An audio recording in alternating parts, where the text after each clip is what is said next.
Ganito ang proseso sa pagbalance ng gulong.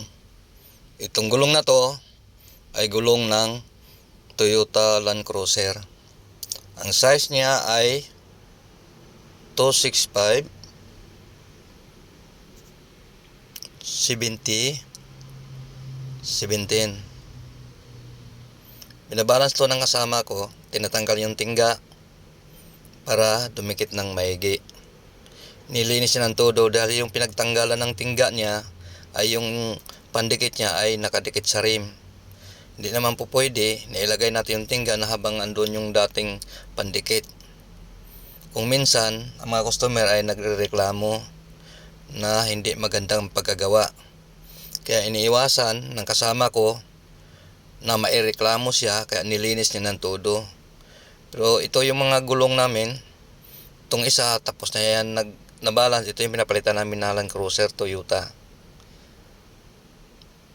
Dito kami nagtatrabaho sa tire industry dito sa Doha, Qatar.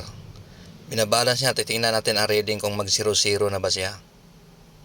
Oops, mayroon pang 30 grams, kabla 20 grams. Ibig sabihin kulang pa. Hindi pa niya na ay perfect yung bandang looban. Dapat talaga dyan mag-okay siya dapat. Ayan, may tinanggal sa sigurong isa para maging mabalance. Mag-0 na uli yan sa kabila. Ibig sabihin wala nang reading doon sa bandang kanan. Ibig sabihin okay na siya.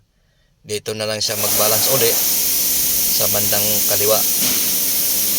Kasi may 35 grams pang kailangan ilagay doon. Ito yung Toyota Land Cruiser. Ang maganda lang kasi sa jack na to ay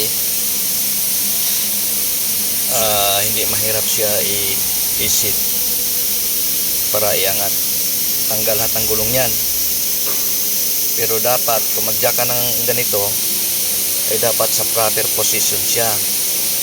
At dapat may rubber ka talaga. Ikalang mo para hindi sa ano. Ito na yung sakyan na to na binabalance namin. Kabit ng gulong, so okay na siya lahat.